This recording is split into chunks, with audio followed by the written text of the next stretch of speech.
What's today? I think it's Wednesday! And you know what that means. Wellness Wednesday! Happy Wellness Wednesday, you guys! We made it another week, and we got some great stuff for you today. And that is a common question and myth. Actually, spoiler alert. Does strength training in the youth stunt growth?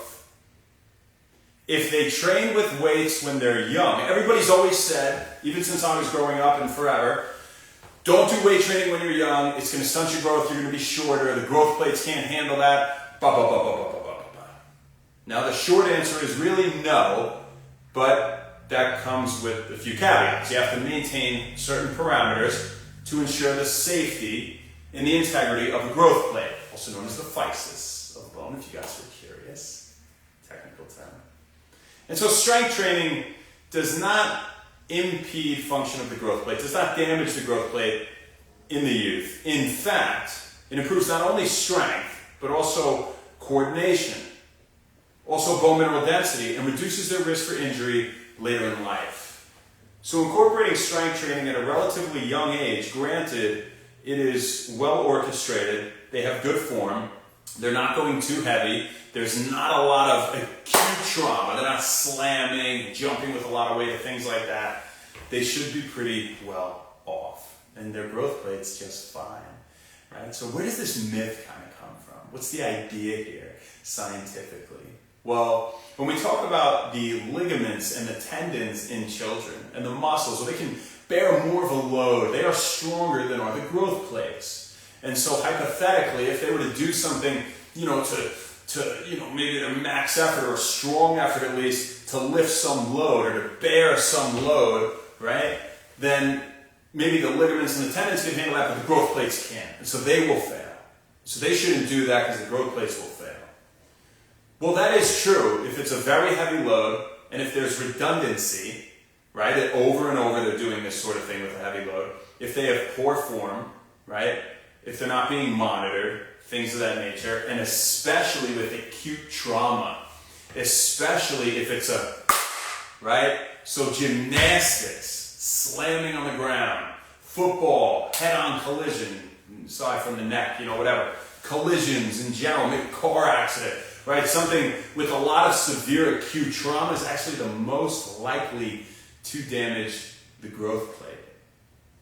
Now, how much force does it take to actually damage the growth plate? And this is actually a crazy complicated question when it comes down to per person, what would this be? Because it depends on a lot of unique factors with that person and the size of the growth plate. We'll talk about that. But in general, 350 to 500 psi, that's pounds per square inch of force, of pressure, of impact coming down on the growth plate to damage it and to impede its function and growth, right? So that somebody would actually, not grow. 350 to 500. So what is an average type of workout in terms of PSI, in terms of a load? If you're bearing a load, again, this varies a lot, it's very complicated, but based on the average cross-sectional area of someone in their youth, as children, adolescents, right? It would probably be around 0.4 psi per pound of weight that they're bearing.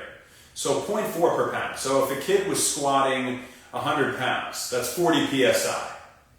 All right, that's 40 psi. We said 350 to 500 is where it becomes dangerous for the growth plate.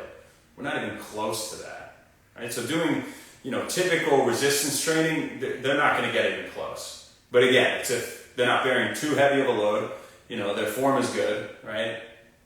They're supervised, they're kids, they're not doing anything crazy, right? And it's not at high impact. They're not jumping and landing with heavy weight, things of that nature. And that, again, is the worst. So you be careful with plyometrics under weight, right? Under a load. That would be one of the worst things. It'd have to be super heavy. So, when it comes to that impact, that high impact, how much does it actually amplify the PSI? Well, 6 to 8 times.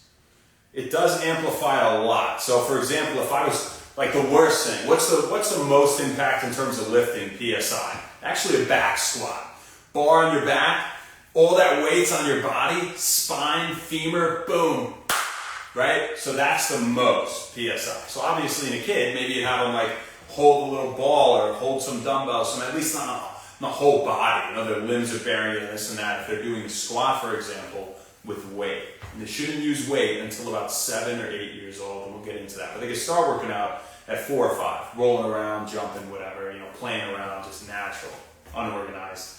Spoiler alert, right? That's really the gist of it. But this PSI is amplified 6 to 8 times. So you take that 100 PSI, that 100-pound squat, and that 40 PSI, and that could now turn into, with a plyometric or a jumping or, you know, whatever, an impact, it could turn into 240 to 320 PSI. But that's still not at that 350. So it really would take a lot, right? You really have to do something wrong to stunt the growth of someone in their youth when it comes to resistance training. So again, when can they start working out, Shane? Give me the gist. This is what I want to know. So the simple answer is actually 4 to 5 years old. New research has shown very recently, they published an article, you know, that at 4 to 5 years old, they can start doing playful exercise. This is not weighted resistance training. Do not hand weights to your 4 or 5-year-old, okay? But 4 to 6, they say, at least, you know, as well, some other sources, they could start doing playful, you know, exercise. So, you know, they watch you doing your push-ups and they want to get on the ground and do some knee push-ups, or, you know, they want to squat in the air and do whatever, like, you know, not real deep, but it's fine. You know, roll around and go hopping, and, yeah, it's all good. And that's really natural, right?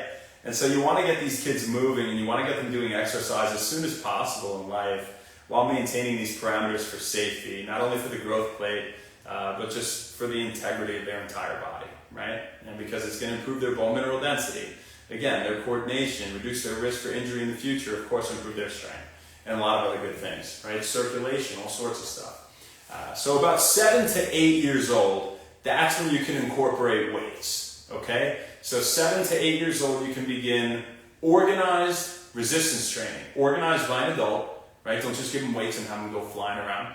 But organized training program, they should not be going heavy, and they should not have high impact. Okay, so they're doing little things. They're doing some curls. They're doing some of these. You know, they're lifting it up, doing raises. You know, whatever. They could squat. You know, holding them and things of that nature. But not heavy. I say like 15 reps. Something that it's like somewhat challenging for them to do 15. That's a high amount of reps. That's not bulk lifting by any means. They say 8 to 15, but for me, for my kid, I'd probably safer go towards like 15.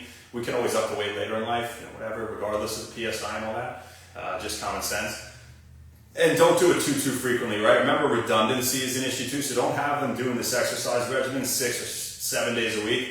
You know, 1 to 3 days a week, 3 days, they're, you know, doing 1 to 3 sets of something, nothing crazy, right? 15 reps, so that's like 7 to 8. In adolescence, technically adolescence is like 10 to 20 years old.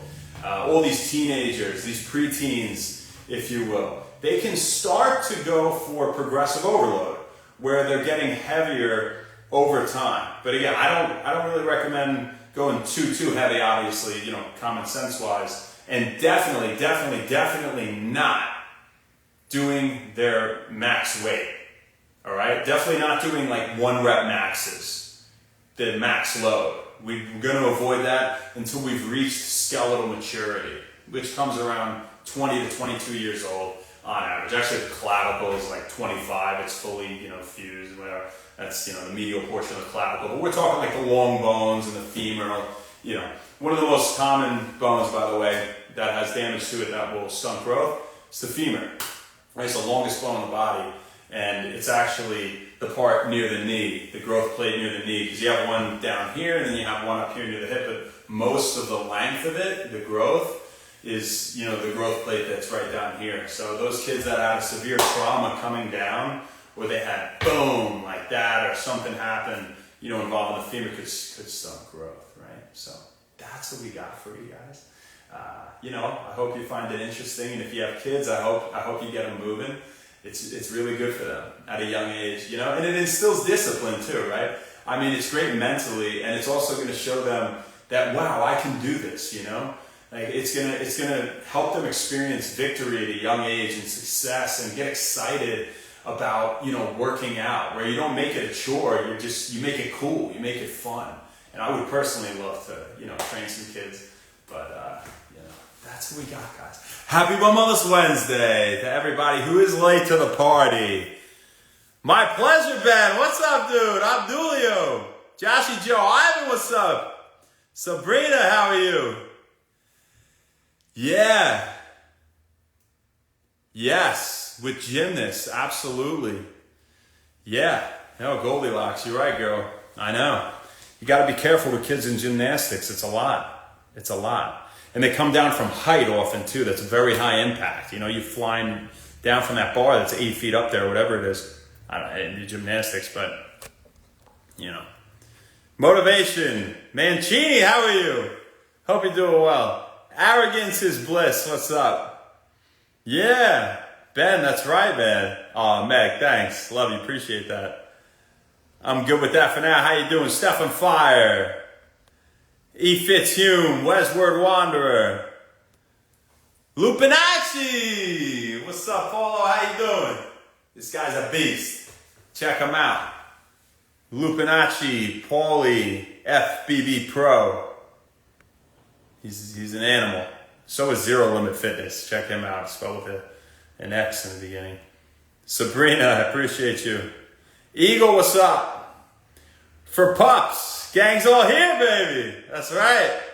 Gialjamin and Dave, what's up, dude? First one, man. I hope you're sore but not in pain. Love you, man. As for now, so we got for you, folks.